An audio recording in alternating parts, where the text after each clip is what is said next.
কাননে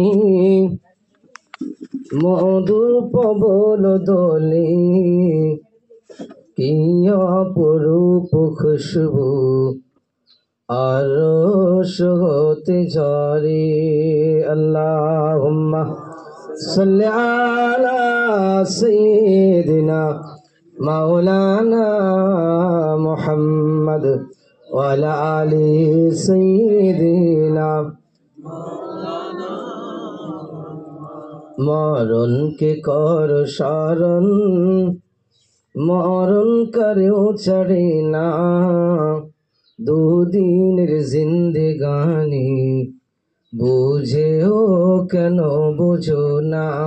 মরণকে কর স্মরণ, মরণ করেও ছাড়ে না, দুদিনের জিন্দেগানি বুঝেও কেন বুঝো না। আল্লাহুম্মা সাল্লি আলা সাইয়্যিদিনা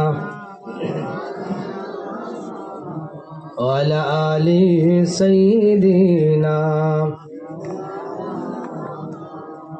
قال الله تعالى في كلام المجيد والفرقان الحميد: يا أيها الذين آمنوا اتقوا الله وكونوا مع الصادقين. قال رسول الله صلى الله عليه وسلم: قل الحق ولو كان مرا. প্যারে হাজিরানে মজলিস, সম্মানিত আমাদের পূর্বপাড়া জামা মসজিদের সুনামধন্য ইমাম সাহেব, উপস্থিত দিনদার আল্লাহওয়ালা ভাই বন্ধু বাবাজিরা, মাদ্রাসার তুলাবারা, পর্দানাশীন মা বোনেরা, আজকে এই বাড়িতে দোয়ার মজলিস কি উদ্দেশ্য হচ্ছে আমরা কম বেশি সকলে অবগত। আল্লাহ পাকের রহমত এবং দয়া, গত জুমার রাতে আমার নজু ভাই, খৈরুল ভাই, তাদেরই মা জননী কবরবাসী হয়ে গেছেন, ইন্তেকাল করেছেন। আমরা অনেকে তামান্না করি জুমার রাতের ইন্তেকালের জন্য। আমরা আশা করি নিশ্চয়ই তিনি একজন ভাগ্যবতী নারী, জুমার রাতে তার ইন্তেকাল, এটা একটা ভালো লক্ষণ, বলেন না সুবহানাল্লাহ। তবে এটা ইমানদারের জন্য। বেঈমান যদি জুমার রাতে ইন্তেকাল করে তাহলে আবার সেটা ভাগ্য আশা করা যায় না, কারণ যার ইমানই নেই সে জান্নাতের কথা আশা করে। যিনি ইমানদার বান্দা, আল্লাহকে ভয় করে চলেছে, জুমার রাতে ইন্তেকালের একটা ফ্যাসিলিটি, একটা খুশখবরি আছে, আল্লাহ পাক তাকে কবরের নিরাপত্তা দেন, বলেন সুবহানাল্লাহ। প্রিয় সামিন, তারই রুহের সবরসানির জন্য দোয়ার মজলিস। আল্লাহ পাক এই মজলিসে আমাদের বসিয়েছেন, অল্প সময় হলেও আমরা তার কৃতজ্ঞতা প্রকাশ করি। আমাদের অভাব, যার সম্পদ, যার দুনিয়া, যার সব কিছু, তার জিনিস নিয়ে চলি, অথচ তার কৃতজ্ঞতা করিনি।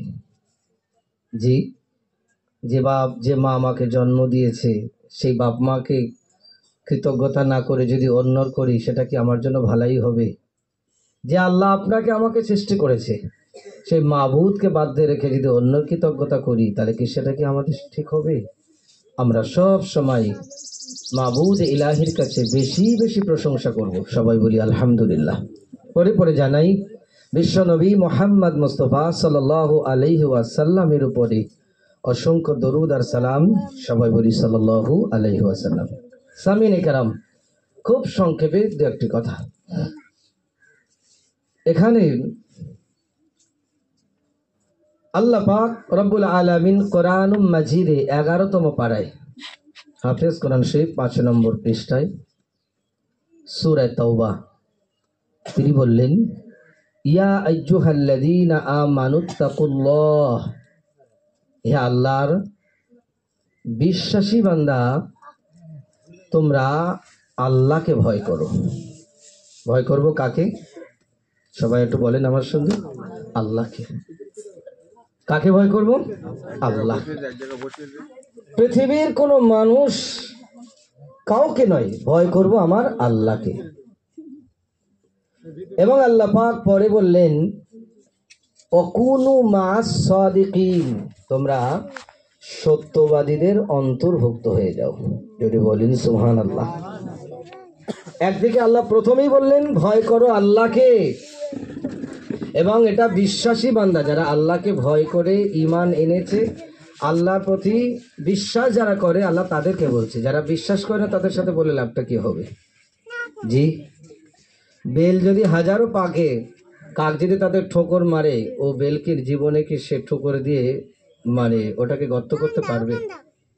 কেন, ও তো এমন ভাবে মানে মোটা দিয়ে আবরণও হয়েছে, ওখানে কাক ঠোকর মারলে কাজ হবে না। যাদের বেঈমান, ইমানই নেই, আল্লাহ তাদেরকে ভয়ের কথা বলে না, তাদের ইমান আনার কথা বলেছে। আর যারা ইমানদার আল্লাহর বিশ্বাস করেছে, আল্লাহ তাদেরকে বলছে তোমরা আল্লাহকে ভয় করো। আর সত্যবাদীদের অন্তর্ভুক্ত হতে বলেছেন। আমি আপনি যদি সত্যবাদী হই, জানবেন আল্লাহ পাক আপনাকে আমাকে একদিন সোজা রাস্তা দেখিয়ে জান্নাতের রাস্তাটা সহজ করে দেবে। যদি বলেন সুবহানাল্লাহ। জীবনে কোনোদিন মিথ্যার আশ্রয় নেব না। নবীজি বলেছেন কুলিল হক ওয়ালাউ কানা মুররান, তুমি সত্য কথা বলো যদিও সেটা মানুষের কাছে তিতো লাগে। আমাদের পূর্ব ইমাম সাহেব বলছিলেন যে যদি মানুষের দেখানোর জন্য করি, মানুষকে খুশি করার জন্য করি, তাহলে জীবনে কোনো লাভ হবে না। খুশি করব কাকে? আল্লাহকে খুশি করব। আল্লাহ পাকের রাসূলের একজন বিখ্যাত সাহাবী, তার কথা আমার মনে পড়ে। প্রথম জীবনে মানুষের ভুল বুঝে বেদিন মুশরিক আবু জেহেল, আবুল আবতবা, সাহেবার মতন মানুষ ভুল বুঝিয়েছিল যে মুহাম্মদ সাল্লাল্লাহু আলাইহি সাল্লাম সে একজন খারাপ, সে আমাদের ধর্মকে মানে না, নতুন ধর্ম নিয়ে এসেছে। এই করে বহু মূর্খ মানুষ, বহু শিক্ষিত মানুষও যারা যখনও বুঝিনি আমার নবীর বিরুদ্ধে আন্দোলন করে অনেক যুদ্ধেও শরিক হয়েছিল। একদিন মনে পড়ে যায় নাম তার আব্দুল উজ্জা, যে আমি তো সারা জীবন মুহাম্মদ সাল্লাল্লাহু আলাইহি ওয়াসাল্লামের বিরুদ্ধে করেছি, কিন্তু কেন তার করেছি বিরুদ্ধ? তার বিরুদ্ধে আমি অনেক লড়াইও করেছি, গালিগালাজ মন্দ করেছি, কিন্তু তার দোষটা কি ছিল? লোকে বলেছে মুহাম্মদ খারাপ, লোকে বলেছে সে আমাদের ধর্ম মানে না, লোকে বলেছে সে পাগল, লোকে বলেছে মুহাম্মদ সে একটা আমাদের নতুন কিছু সৃষ্টি করছে। আমি তো নিজে বুঝে দেখিনি, কিন্তু আমি তো এখন ভেবে দেখছি মুহাম্মদ সাল্লাল্লাহু আলাইহি ওয়াসাল্লাম জীবনে কোনোদিন তো মিথ্যা কথা বলেনি। জোরে বলেন, আরো জোরে বলেন। আমি তো দেখছি মুহাম্মদ সাল্লাল্লাহু আলাইহি ওয়াসাল্লামের দোষ কি ছিল? সে বলতো তোমরা যারা সমাজে অন্যায় করে তাদের বিরুদ্ধে তোমরা রুখে দাঁড়াও। বলেন না সুবহানাল্লাহ। যারা নারীর প্রতি জুলুম করে তোমরা তাদের বিরুদ্ধে রুখে দাঁড়াও। নারীদের জুলুম, মজলুমের পক্ষে তোমরা কথা বলো, কারণ আল্লাহ পাক মজলুমের পক্ষ অবলম্বনকারীকে সাহায্য করে। আপনি জোরে বললেন না? তিনি বারবার ভাবছেন, তিনি তো আমাদেরকে ভালো কথা বললেন, তোমরা মদ খেও না, তোমরা জুয়া খেলো না, তোমরা সুদ খেও না, তোমরা ভালো রাস্তায় চলো। অথচ সেই মুহাম্মদ সাল্লাল্লাহু আলাইহি ওয়াসাল্লামকে আমি কত গালিগালাজ মন্দ করেছি না, আমি জীবনে ভুল করে ফেলেছি। মুহাম্মদ সাল্লাল্লাহু আলাইহি ওয়াসাল্লাম আজ তো মক্কায় নেই, তিনি তো মদিনা শরীফে চলে গেছে। মক্কাবাসীরা চিনতে পারেনি, আজকে মক্কাবাসীদের থেকে অত্যাচারিত হয়ে মদিনা শরীফে চলে গেছেন। মদিনা ওয়ালারা আমার নবীকে দেখে ওয়েলকাম, স্বাগতম জানাবেন। একটু জোরে হবে না? ও আমার ভাইয়েরা, বাবাজিরা, লম্বা আলোচনার ভিতরে সংক্ষিপ্ত সময় আপনাদেরকে জানাই, এই আব্দুল উজ্জা তিনি ভুলটা বুঝতে পেরে গেলেন। সমাজে অনেক মানুষ আছে, মানুষের কাছে ভুল বুঝিয়ে বিভিন্ন কুপথে, বিভিন্ন অসৎ পথে নিয়ে যাবার চেষ্টা করে। জীবনে ভাববেন মানুষ যদি আপনাকে বলে কাকে কানটা নিয়ে চলে গেছে, আপনি কাকের পিছনে না দৌড়ে গিয়ে নিজেকে আগে হাত দিয়ে কানটা দেখালেন যে ও বলেছে সত্য কথা না মিথ্যা কথা। কাকের পিছনে না দৌড়ে কানটা হাত দিলে বুঝতে পারবেন আপনার কান আছে না নিয়ে গেছে।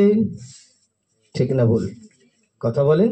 লোকে বলেছে ছুটে চলে যাচ্ছি কাকের পেছনে, কিন্তু আমি হাতে দেখলাম না, ও তো বলেছে না তো কান তোমার আছে, তাহলে ও তো মিথ্যুক, ও তো মিথ্যুক, ওর পিছনে যাওয়া যাবে না।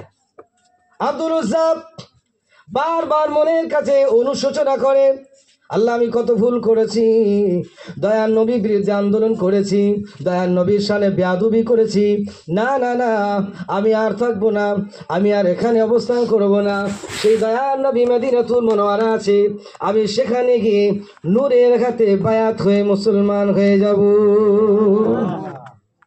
সত্য পথে চললে আল্লাহ জান্নাতের রাস্তা দেখিয়ে দেবে। সুবহানাল্লাহ। যেই বলার কাজ সঙ্গে সঙ্গে তৈরি হয়ে গেলেন। যাবার সময় তিনি তার বাপ হারা ছিলেন, মায়ের কাছে মানুষ, চাচার কাছে মানুষ ছিলেন। তিনি কিরাম আমাকে বললেন, আপনজন বিবি বাচ্চাদের বললেন, আমি আর থাকবো না, তোমরা যদি আমার সাথে সহমত হও আমার সঙ্গে চলো।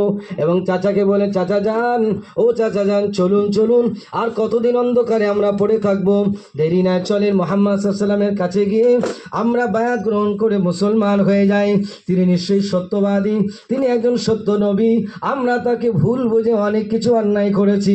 চাচা যান রাগম্বিত হয়ে বলতে লাগলে, ভাতিজা এত বড় কথা, তুই আমাদের ধর্মকে অপমান করেছি, তুই আমাদের বাপদাদার ধর্মকে ছেড়ে দিয়ে মুহাম্মাদের ধর্মকে পালন করবি। জি চাচা যান, আমি বুঝেছি, আমি সত্যটাকে চিনতে পেরেছি, বলেন সুবহানাল্লাহ। ওই সময় চাচা যান বললেন, হে আব্দুল্লাহ, হে আব্দুল উজ্জা, তুই বেরিয়ে যাবি, তোকে তেজ্যপুত্র করে দিলাম। আব্দুল উজ্জা তিনি বেরিয়ে চলে আসছেন সেখান থেকে, আবার ডাক দিলেন, হে আব্দুল উজ্জা শোন, আমি তোর মানুষ করেছি, তোর গায়ে পরনের কাপড়গুলো আমি তোকে দিয়েছি, ওই কাপড় চোপড়গুলো আমার কিনে দেওয়া, তুই যখন বেরিয়ে যাচ্ছিস চলে যা, আর আমার দেওয়া কাপড়গুলো খুলে দিয়ে যা। ও আমার ভাইরা বাবাজিরা, ওয়াজের আওয়াজ থেকে খেয়াল করে হবে না, ওয়াজটাকে শুনতে হবে। সারা জীবন ওয়াজ শুনি, সারা জীবন আমরা বলছি শুনছি, আমাদের শোনাটাই শুধু কাল হচ্ছে, আমরা শোনার পথে অনুশোচনা করিনি, আমরা ভাবিনি, এই ভাবনা চিন্তা করে জীবনকে চালাইনি। আজকের আব্দুল উজ্জা তিনি একজন বেদিন ছিলেন, নবীর প্রতি ভুল বুঝেছিলেন, সঠিকটা বুঝতে পেরে চলে যাচ্ছেন। চাচা বললেন, আমার দিবাই সম্পদ, আমার দেওয়া জামা কাপড়, তুই চলে যাবি, সব তোকে ছিনিয়ে নেব, এমনকি পরনের জামা কাপড়টা খুলে আমাকে দিয়ে যা। চিন্তা করছেন, আজ আমরা মারির ভয় করি, লোকের কটু কথা বলা ভয় করি। আব্দুল উজ্জা জামা কাপড়টা খুলে দিয়ে ঘৃণা ভরে নিজেকে আবৃত হয়ে বলছেন, চাচা যান, ঘৃণা ভরে ছুড়ে দিয়ে বললেন, এতটুকু করলাম আল্লাহ আর রসুলের জন্য। আরো জোরে হবে না? আব্দুল উজ্জা বেরিয়ে আসলেন, সাওয়ারি হয়েছেন, মদিনার মুসাফির হলেন। মদিনা শরীফে এসে নবীজি মসজিদে নববীতে বসে আছেন।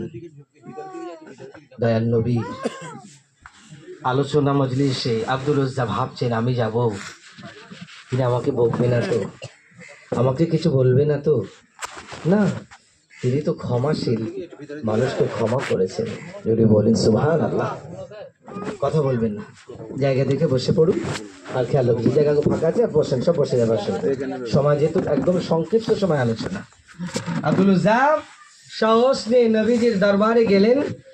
নবীজি ডাক দিলেন, আব্দুল উজ্জা আর কতদিন অন্ধকারে থাকবে?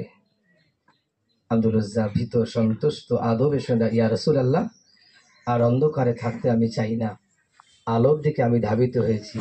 নবীজি আসলেন, আব্দুল উজ্জা দাঁড়ালেন, নবীজি বুকে জড়িয়ে নেবেন।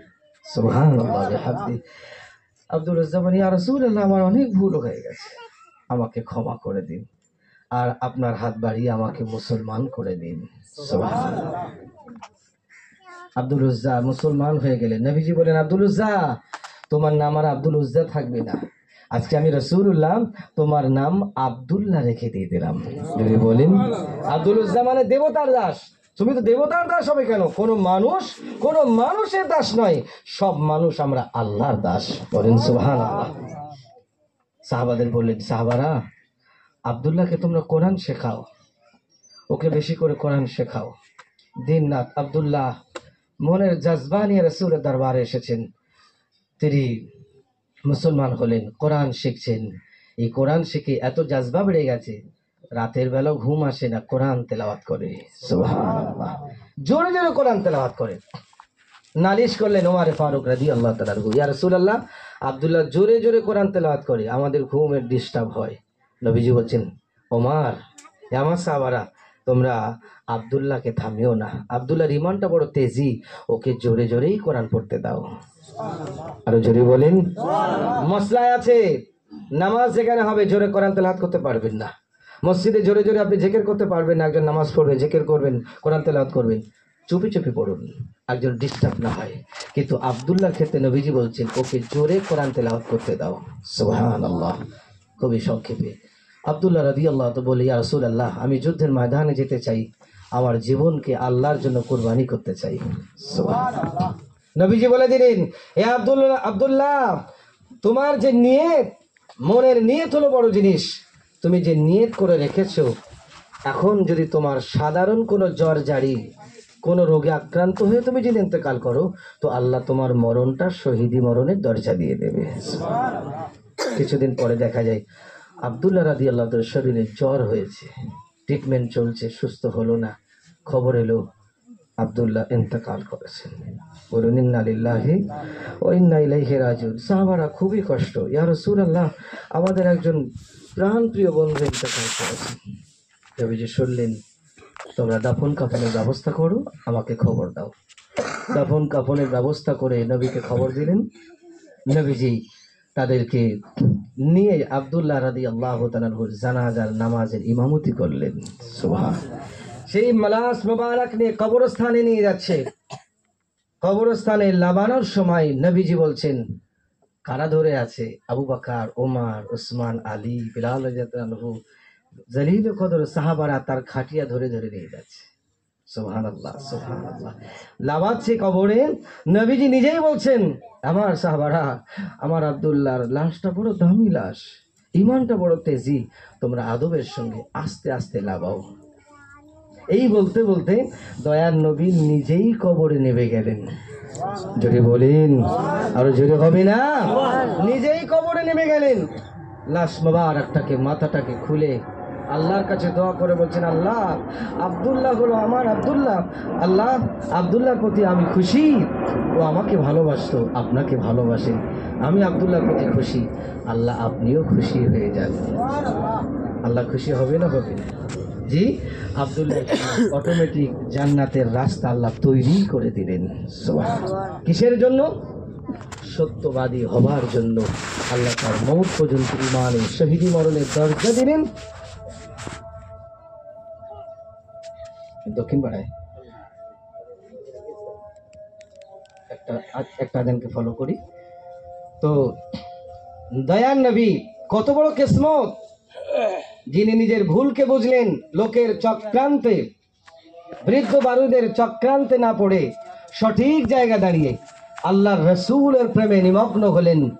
আল্লাহ রসুলের ভালোবাসার খাতিরে এমন জায়গায় পৌঁছিলেন, তিনি সাহাবী হলেন শুধু নয়, একজন দামি সাহাবী, যার কবরে নবীজি নিজে নামলেন আর দোয়া করেন, আল্লাহ, আব্দুল্লাহর প্রতি তুমি খুশি হয়ে যাও, আমার নবীজি যাতে খুশি, আমার আল্লাহ তাতে খুশি। জোরে বলেন সুবহান, জোরে বলেন সুবহান। আমার প্রাণপ্রিয় ভাইরা, বাবাজিরা, আজকে মা কবরে চলে গেছে। মা দুনিয়ার বড় নিয়ামত। আব্বা তো অনেকদিন আগেই চলে গেছে, আমি এসে দেখিনি আমার ভাইদের, আব্বা অনেকদিন আগে চলে গেছে। আজ প্রায় 14 বছর হতে চলল এ হরপাড়ার জমিনে এ গুনাহগার খেদমত করছে। আপনাদের দোয়ায়, আপনাদের ভালোবাসায় আমার মা জননী, আমরা তাকে দেখেছি, তিনি একজন ভালো মানুষ ছিলেন, মহব্বত করতেন। অনেকদিন আসতে পারেনি, মনটা খুব কষ্ট হচ্ছিল। তিনি ভাইরাও ডাক দিতেন, একটু দেখবো, সে সুযোগ হয়নি। দোয়া করেছে রাত্রে, আল্লাহ, মরণ যদি তুমি দাও তো জুমার রাত আছে, তোমার কাছে মরণ তো চাইতে পারবো না, মরণ চাওয়া যাবে? চাওয়া যাবে না। আল্লাহ তাকে সুস্থ রাখো, যদি মরণ দাও তো জুমা রাতে তুমি দিও। আল্লাহ তার জন্য কবুল করেছেন, বলেন সুবহানাল্লাহ। তিনি নামাজ কালাম যত সম্ভব করতেন, এবং আগেও তিনি আমাদের সেক্রেটারি সাহেব, তিনি এসেছিলেন, তার মুখ দিয়ে তিনি কোরআনের বাণীও শুনেছিলেন সেই রাত্রিতে। এবং আমার বুবুদের কাছে খবর পেয়েছি, সুস্থ যখন ছিলেন তিনি তওবা করেছেন, কলমা পড়েছেন, তিনি ইয়াসিন শরীফে গুলো শুনেছেন। আমরা আশাবাদী আল্লাহ তাকে মাফ করে জান্নাতুল ফেরদৌসে মেহমান বানান, সবাই বলি আমিন। তার জন্য দোয়া করি। ভাইদের আমার বুবুদের সবার জন্য দোয়া করি, তাদেরকে সবর দিক, মা হারা বেদনাকে দূর করে দিন। কারণ মা কথাটা এমন একটা জিনিস, মা শুনলে যেন মনের ভিতরে একটা আনন্দ সৃষ্টি হয়। মা কথাটা শুনলে, কাছ থেকে বাড়ি আসলে, মায়ের চেহারা দেখলে, মা বলে একটা ডাকে, যে কষ্ট করেছিলাম সে কষ্টটাও যেন আল্লাহ দূর করে দেন। বলেন সুবহানাল্লাহ। মধুমাখা নাম নিয়ে মা আসিল এ ধরায়, মা জননী হাসলে পরে আরো খুশি হয়। সুবহানাল্লাহ। মা হাসলে, মায়ের মুখের দিকে তাকালে, মায়ের চেহারার দিকে তাকালে, নবীজি বললেন আল্লাহ পাক মকবুল হজের সওয়াব তোমার নামায় আমলে দিয়ে দেবে। সুবহানাল্লাহ। সেই মা, আল্লাহ তাকে জান্নাতুল ফেরদাউস নসিব করেন। সেই আব্বাজান যাদের চেহারা দেখলে আল্লাহ মকবুল হজের সওয়াব দেন, তারা কবরবাসী, আল্লাহ তাদেরকে জান্নাতুল ফেরদাউসের মেহমান বানান। সবাই বলে আমিন। আসেন দোয়া হবে, দোয়ার আগে একটু নবী পাকের সামনে সালাতু সালাম পাঠ করি। ইয়া নবী,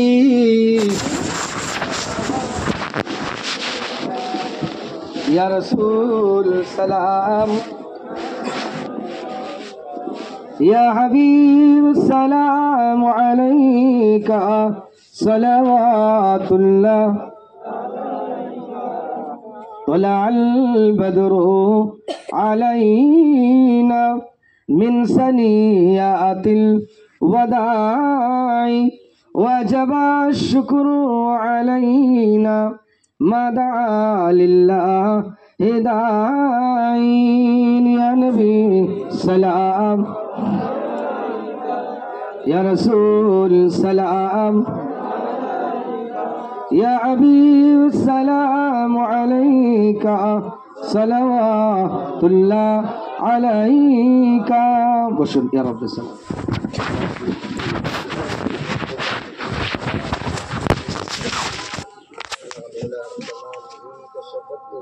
চলে যান, আসুন, চলে যান, আস্তে